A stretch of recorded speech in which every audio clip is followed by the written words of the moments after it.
अस्सलाम वालेकुम नाज़रीन, आप देख रहे हैं काशिफ यकूब को अपने यूट्यूब चैनल से। प्लीज़ मेरे चैनल को लाइक करें, सब्सक्राइब करें ताकि मैं ज़्यादा से ज़्यादा मोटिवेशन ले सकूं और आपके साथ हर उस टॉपिक को डिस्कस कर सकूं जिसकी आजकल के यंगस्टर्स को ज़रूरत है। नाज़रीन, आप सबको नए साल 2025 की बहुत बहुत मुबारकबाद और मेरी दुआ है कि ये नया साल आपके लिए रहमतें, बरकतें, पॉजिटिविटी और बहुत सारी एनर्जी लेकर आए। आप अपने तमाम गोल अचीव करने की भरपूर कोशिश करें। मैं ये नहीं कह रहा कि अचीव होंगे या नहीं, आप भरपूर कोशिश करें। आज मेरी गुफ्तगू का टॉपिक है न्यू ईयर रेजोल्यूशंस। इसमें हम बात करेंगे आपके गुजरे हुए साल 2024 की और इसमें हम डिस्कस करेंगे 2024 की आपकी कामयाबियां और नाकामियां। उन पर हम एक नज़र डालेंगे। जो आपने अचीव किया है, जो आपने हासिल किया है, वो कैसे अचीव किया है, उसके पीछे क्या वजह थी, और जो आप हासिल नहीं कर सके उसके पीछे क्या वजह थी।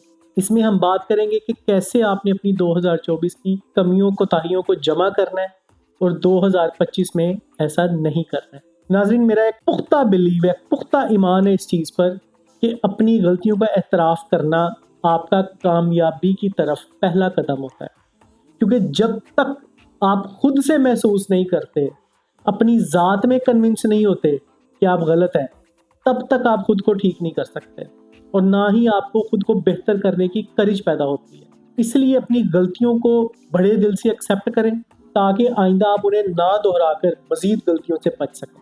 कहते हैं कि इंसान की सबसे बड़ी गलती अपनी गलतियों से बेखबर रहना होती है। कि इंसान को पता ही नहीं है कि वो क्या गलत कर रहा है, ये इंसान की सबसे बड़ी गलती है। और गलती एक्सेप्ट करने का सबसे बड़ा फ़ायदा है आपकी अपनी आजिज़ी परवान चढ़ती है और आपका तकब्बुर कमज़ोर पड़ता है। तो अपनी आजिज़ी को ताकतवर करें और अपने तकब्बुर को कमज़ोर करें, सिर्फ़ और सिर्फ अपनी की हुई गलतियों को एक्सेप्ट करके, ताकि उन्हें दोबारा आप ना दोहरा सकें। आज हम इसी एक थ्योरी के ऊपर बात करेंगे कि किस तरह से आपने अपनी गलतियों को रोकना है, अच्छे कामों को स्टार्ट करना है, जो अच्छे काम ऑलरेडी आप कर रहे हो उनको आपने जारी रखना है। नए साल का पहला वीकेंड आ रहा है और छुट्टी के दिन अपनी चाय या कॉफ़ी जो भी आपको पसंद है उसको लें, किसी एक तन्हा कोने में बैठें और आराम से रिलैक्स होकर अपने 2023 और 24 का कंपैरिजन करें। एक फ़र्क निकालें उसमें से कि आप क्या 2024 में पहले से बेहतर हुए 2023 की निस्बत, कि वहीं पे खड़े रहे या उससे पीछे चले गए। जैसा कि अगर आप प्रोफेशनल हैं तो अपनी प्रोफेशनल एंड फाइनेंशियल ग्रोथ को देखें, अगर आप स्टूडेंट हैं तो अपनी तलीमी और गैर तलीमी सरगर्मियों को देखें, अगर आप पेरेंट्स हैं और अपने बच्चे की बिहेवियर के ऊपर स्ट्रगल कर रहे हैं तो ये कंपैरिजन करें कि आपके बच्चे में कोई फ़र्क आया है 2023-2024 में। क्या आप उसकी पेरेंटिंग अच्छे तरीके से कर रहे हैं? ये सब कुछ नोट डाउन करें, इन सब पॉइंट्स को गैदर करें, अपनी एक डायरी के ऊपर लिखें। उसके बाद अपनी डायरी के ऊपर 3 कॉलम बनाएं। जो मैं अब आपको थ्योरी बताने जा रहा हूँ, 3 कॉलम अपनी डायरी के ऊपर बनाएं और उन कॉलम्स के नाम होंगे start, stop and continue. Start के कॉलम के अंदर आपने वो सब लिखना है कि जो नई चीज़ें आपने अपने लाइफस्टाइल में ऐड करनी है ताकि आप अपने गोल्स को अचीव कर सकें। स्टॉप में आपने वो सारी चीज़ें लिखनी है कि जो आपने गलतियां 2024 में की थी। और कंटिन्यू, उसमें आपने वो सब लिखना है कि जो आपने 2024 में एडाप्टेशन की और उसका आपको और सोसाइटी को उसका फ़ायदा हुआ। ये 3 कॉलम बनाने के बाद इन तीनों के अंदर जैसे जैसे मैंने आपको बताया वो लिखें।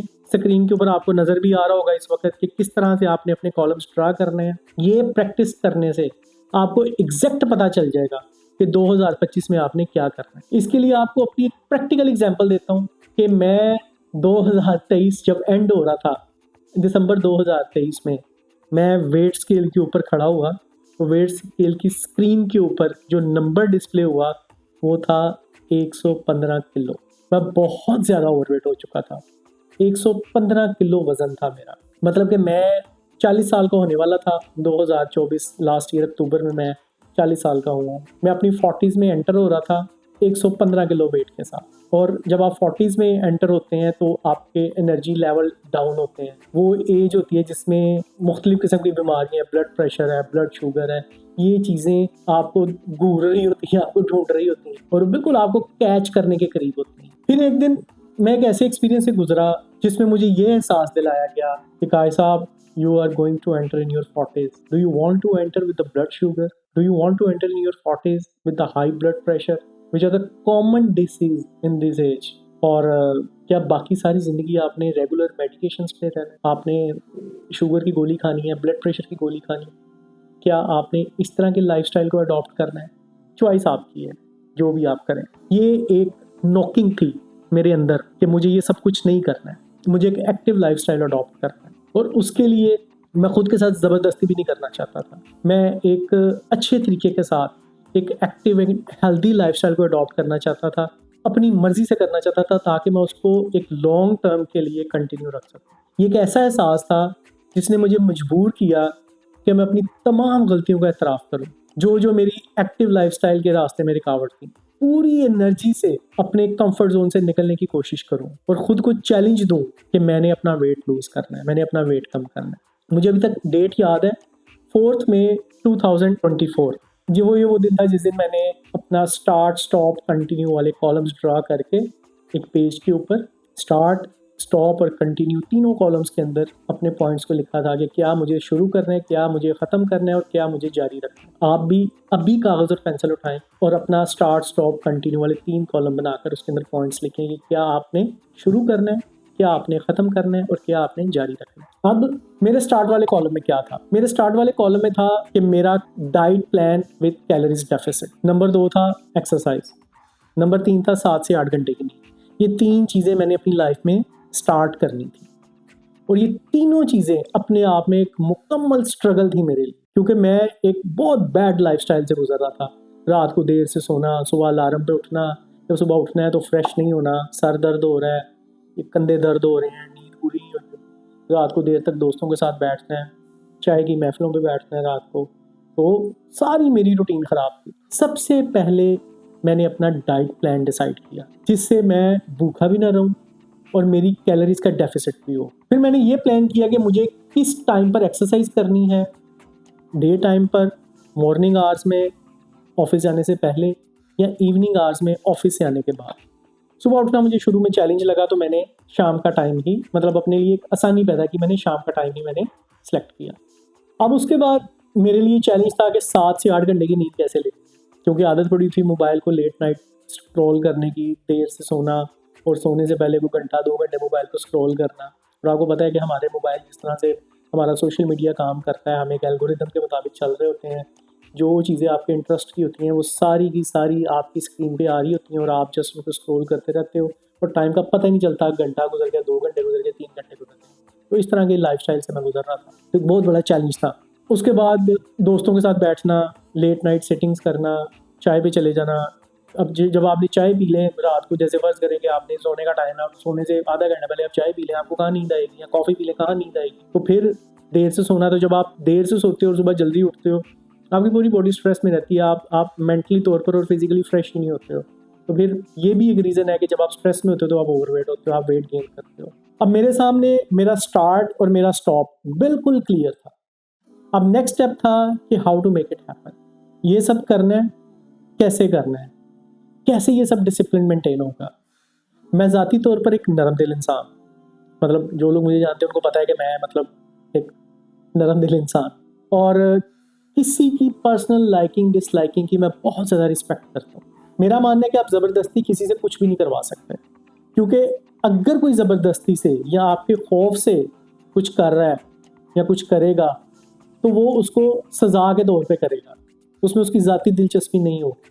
और जब तक किसी काम में किसी की ज़ाती दिलचस्पी ऐड नहीं होती तो वो एक लगन से, एक शौक़ से किया हुआ काम नहीं होता, उसके अंदर कुछ ना कुछ कमियां कोताहियां ज़रूर होती हैं। इसलिए मुझे खुद से भी ये सब ज़बरदस्ती और सज़ा के तौर पे नहीं करवाना था, बल्कि मुझे अपनी रज़ामंदी के साथ करवाना था कि मैं कुछ भी करूं तो एक खुशी के साथ करूं। जैसे कि मैं हमेशा फोकस करता हूं टाइम टेबल पे, एक कभी भी मैंने कोई लाइफ में डिसिप्लिन मेंटेन करना, मैं टाइम टेबल ड्रा करता हूं ताकि मुझे पता हो कि मैंने किस वक्त में क्या करना है। प्री प्लानिंग, लास्ट मैंने अपने पॉडकास्ट में बताया भी था इसके बारे में। तो मैंने अपना टाइम टेबल तरतीब दिया और उसकी मैं थोड़ी बहुत हाइलाइट्स आप लोगों के साथ शेयर करूंगा कि अगर आप भी प्री प्लानिंग करना चाहते हैं, अपना डे प्लान करना चाहते हैं, ये फील करना चाहते हैं कि मुझे एग्जैक्ट पता हो कि कितने बजे मैं क्या कर रहा हूँ, तो आपको मैं थोड़ा सा उसके लिए गाइड कर देता हूँ। मैं 6:30 बजे ऑफिस से घर आता था, 6 से 6:30 बजे, 5:30 में ऑफिस से निकलता था, आधा घंटा पौना घंटा मतलब कभी ऑफिस से 15-20 मिनट लेट हो गया तो रास्ते में ट्रैफिक है कुछ भी है, मतलब मैं 6 से 6:30 के दरमियान में मैं घर आता था। तो घर आने के बाद मैंने चेंज करके जो पहला काम करना है वो ये है कि मैंने अपना डिनर फिनिश करना है, और जो मैंने कपड़े चेंज करने हैं ऑफिस से आने के बाद, मैंने वो कपड़े पहनने हैं जो पहन के मैंने एक्सरसाइज के लिए जाना है या वॉक के लिए जाना है, ताकि मेरे अंदर से ये एक्सक्यूज़ ख़त्म हो जाए कि यार मैंने खाना खाया है, अभी मैं बैठा हूँ, अभी मेरा दिल नहीं कर रहा उठने को, अभी मैंने कपड़े चेंज करने हैं, फिर मैंने बाहर जाना है जिम के लिए, एक्सरसाइज के लिए, वॉक के लिए, वट एवर। तो मैंने एक्सक्यूज़ लेस करने के लिए घर आने के बाद ऑफिस से मैं कपड़े ही वो पहनता था जो मैंने वॉक के लिए पहन कर जाने होते थे। मैं कपड़े चेंज करने के बाद सबसे पहले डिनर करता था। डिनर करने के बाद तकरीबन 1 घंटा मैं बच्चों के साथ गुजारता था, जिसमें हम टीवी देखते थे, कोई डिस्कस करते थे, कोई मतलब सुबह से उन्होंने क्या किया है वो सारा कुछ मुझे बताते थे। वो 1 घंटा मेरा इस तरह से गुजरता था। या हमने कुछ प्लान किया होता था कि आज हम ये वाला प्रोग्राम देखेंगे, ये वाला सीरियल देखेंगे, कुछ भी हम उस 1 घंटे के अंदर करते थे। 7:30 बजे मैं मेक श्योर करता था कि मैं हर सूरत में वॉक के लिए बाहर निकल जाऊं। देखिए, हम सबका एक कॉमन प्रॉब्लम है कि हम शुरू में मोटिवेट होकर जिम की मेंबरशिप ले लेते हैं और उसके बाद हम रोज़ जिम अटेंड नहीं करते। हमारे पास प्लान ही नहीं होता कि हमने जिम में जाके करना क्या है। 2-4 दिन सबको देख के जो दिल करता है वो कर लेते हैं, उसके बाद प्लान ना होने की वजह से हम रेगुलर नहीं हो पाते और हमारी मेंबरशिप, हमारी फीस, हमारा वक्त, हर चीज़ बर्बाद हो जाती है। इस चैलेंज का मुझे भी मुकाबला करना था, तो मैंने स्टार्ट के अंदर जिम की मेंबरशिप नहीं ली, क्योंकि मैं सबसे पहले एक रूटीन सेट करना चाहता था कि क्या मैं रोज़ाना 1 घंटे के लिए इस वक्त से इस वक्त तक घर से बाहर निकल सकूँगा, अपनी रूटीन को सेट कर सकूँगा। तो उसके लिए मैंने स्टार्ट लिया वॉक से। मेरे एक बहुत करीबी दोस्त हैं जिनका नाम है खलील, और वो मेरे नेबर भी थे उस वक़्त। तो वो मेरे ट्रैक पार्टनर बने, मेरे वॉकिंग पे मेरे पार्टनर बने। तो 7:30 बजे हम रोज़ाना निकल जाते थे। हमने 2-3 जगह हमने आइडेंटिफ़ाई की हुई थी खुद को एक्सक्यूज़ लेस करने के लिए। देखिए, मैं बार-बार इस बात को कह रहा हूँ कि आपने जब भी कुछ प्लान करना है, उसके लिए बहुत सारे एक्सक्यूज़ेज़ आएँगे। आपने अपने एक्सक्यूज़ेज़ का आंसर अपने आप को खुद ही देना है। आपको पहले से पता होना चाहिए कि क्या एक्सक्यूज़ रेज़ अप हो सकते हैं, और उसकी प्लानिंग आपके पास ऑलरेडी होनी चाहिए। तो हमने भी 3-4 वॉकिंग ट्रैक्स जो थे वो मार्क किए हुए थे। फर्स्ट प्रेफ़रेंस पे एक ट्रैक था, सेकंड प्रेफ़रेंस पे, फिर थर्ड प्रेफ़रेंस पे। तो जो हमारा फर्स्ट प्रेफ़रेंस था उसके लिए हमें थोड़ा ट्रैवल करना, गाड़ी पे जाना पड़ता था। तो अगर हमारा होता था कि यार कभी गाड़ी चलाने का नहीं दिल कर रहा, तो हम ये एक्सक्यूज़ ना दें यार कि आज गाड़ी पे नहीं जा सके थे, इसलिए पैदल नहीं जा सकते, तो हम आज बंक मार लें, तो नहीं। फिर हमारा जो वॉकिंग डिस्टेंस पर ट्रैक है हमने उस पे चले जाना, लेकिन प्रेफर हम करते थे एक प्रॉपर ट्रैक जो कि हमसे कोई 2-3 किलोमीटर दूर था, कि हम गाड़ी पर वहाँ पे जाते थे। वो ट्रैक तकरीबन उसका एक राउंड 3 किलोमीटर का था, और हम उसके 2 राउंड करते थे, 3+3 मतलब 6 किलोमीटर डेली हम वॉक। ये हमारा स्टार्ट था। मेरा जब स्टार्ट था वॉक के लिए, और मेरे पैरों के ऊपर तकरीबन 115 किलो वज़न होता था, तो बिलीव करें कि शुरू का 1 हफ़्ता बहुत चैलेंजिंग था। मेरे पैर दर्द होते थे, मेरे टखने दर्द होते थे। दूसरे ट्रैक पे मैं होता था, मतलब 3 किलोमीटर पूरे कर चुका होता था, चौथे किलोमीटर पे, 5वें किलोमीटर, छठे किलोमीटर पे बस हो जाती थी। मतलब 5वें किलोमीटर से मेरे पैर दर्द होना शुरू हो जाते थे, मेरे टखने दर्द होना शुरू हो जाते थे, लेकिन मैं गिव अप नहीं करता था। उसके बाद मुझे मज़ीद 1-1.5 किलोमीटर चलना होता था। उसके बाद फिर वहाँ से पार्किंग तक भी पैदल जाना होता था। बहुत चैलेंजिंग था मेरे लिए, लेकिन मैंने बिल्कुल भी इस चैलेंज को अपने ऊपर हावी नहीं होने दिया, और मैंने अपनी रूटीन को जारी रखा। 1 वीक गुजरने के बाद मुझे एनर्जी फील होनी शुरू हो गई। मेरे पैर की दर्द, और मैं, जैसे होता है ना कि आप अनकंफर्टेबल होते हो पैदल चलने की, सारी चीज़ें ख़त्म हो गई, क्योंकि मेरी ब्लड सर्कुलेशन अच्छी हो गई थी। मेरी बॉडी में प्रॉपरली ब्लड सर्कुलेट कर रहा था, जो कि एक प्रॉपर एनर्जी में फ़ील कर रहा था कि मैं अगर ब्रिस्क वॉक भी करता हूँ, अपनी स्पीड इंक्रीज़ भी कर रहा हूँ, तो मुझे कोई प्रॉब्लम नहीं हो रही। तो पहला 1 week 115 kilo weight, 6 kilometre walk, बहुत ज़्यादा चैलेंज था जिसको मैंने अच्छे तरीके के साथ अचीव किया। उसके बाद मैं मेक श्योर करता था कि वॉक से वापस आकर मैं कुछ नहीं खाऊंगा। अगर मुझे कुछ इनटेक करना है तो मैं सिर्फ सादा पानी पीऊँगा। रात डिनर के बाद मैंने चाय पीना भी ख़त्म कर दी। मैंने दोस्तों के साथ बाहर जाके चाय पीना, गपशप करना वीक डेज़ में ये भी ख़त्म कर दिया। सबको पता चल गया मेरे दोस्तों को, काशिफ साहब 11 बजे के बाद अवेलेबल नहीं है वीक डेज़ में। काशिफ साहब के साथ अगर कुछ सिटिंग करनी है तो वीकेंड के ऊपर हमें कुछ प्लान करना है। ऑफ कोर्स दोस्तों ने मेरा मजाक उड़ाया, जो क्रैक करते थे मेरे ऊपर, और 11 बजे वाली रूटीन का मजाक उड़ाते थे कि भाई तुम 11 बजे सो जाते हो, पुराने ज़माने के बाबे बन गए हो जो खबरनामा देख के सो जाते थे। ये सारा कुछ मैंने सुना, लेकिन मैं मोटिवेट रहा। मैंने बिल्कुल भी खुद को बदलने की या खुद का अपनी कंसंट्रेशन को तोड़ने की कोशिश नहीं की। फिर आहिस्ता आहिस्ता जब रिजल्ट सामने आया, मेरी मोटिवेशन मेरे दोस्तों के सामने आई, तो उन्होंने भी मेरी तारीफ़ करनी शुरू कर दी और मुझे मोटिवेट करना शुरू कर दिया। इस तरह मेरी डेली एक्सरसाइज के लिए कंप्लीट रूटीन सेट हो गई। उसके बाद फिर मैंने तकरीबन 1 महीना वॉक करने के बाद जब मेरी कंप्लीट रूटीन सेट हो गई, फिर मैंने जिम ट्रेनिंग स्टार्ट की। मतलब जिम ज्वाइन किया और वहाँ पर मैंने वेट ट्रेनिंग स्टार्ट की। मेरा मानना है कि वेट ट्रेनिंग कार्डियो से बेहतर होती है वेट लॉस करने के लिए। मतलब हर एक का अपना अपना कंसेप्ट है, मेरा ये कंसेप्ट है। तो मैंने एक्सपर्ट से सुना है कि वेट ट्रेनिंग ज़्यादा इफेक्टिव होती है कार्डियो से, तो मैंने वेट ट्रेनिंग के साथ अपना जिम स्टार्ट किया। तो नाज़रीन, 4 मई से लेकर दिसंबर एंड तक मैंने अपना 20 किलो वज़न कम किया। मतलब 115 से मैं 95 किलो के ऊपर आया। आप डिफरेंस इस वक्त स्क्रीन पे देख रहे होंगे कि मैं पहले क्या था और बाद में क्या हो गया। तो एक वाज़ेह फ़र्क आया। ऑल्दो 95 kg होना भी एक ओवरवेट होना है, लेकिन 115 से मैं 20 किलो नीचे आ गया था। और स्टिल मेरी जो मैं कंटिन्यू है मेरी जो स्ट्रगल है। और 2025 में मेरा टारगेट है कि अनदर 20 to 30 kg रिड्यूस करना, और मैंने 70-75 तक अपना वेट मेंटेन करना। ये मेरा टारगेट है 2025 के लिए। और इंशाल्लाह मेरा टारगेट है कि इसको मैं मैक्सिमम जून जुलाई तक मैं इसको इंशाल्लाह अचीव कर लूँगा 6-7 महीनों में।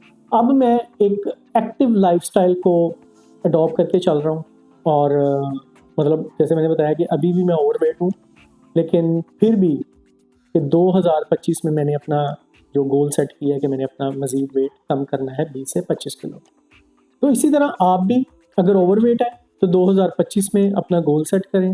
अपने स्टार्ट, अपने स्टॉप, अपने कंटिन्यू तमाम पॉइंट्स आइडेंटिफाई करें और एक प्रॉपर प्लानिंग के साथ अपने गोल्स को अचीव करें।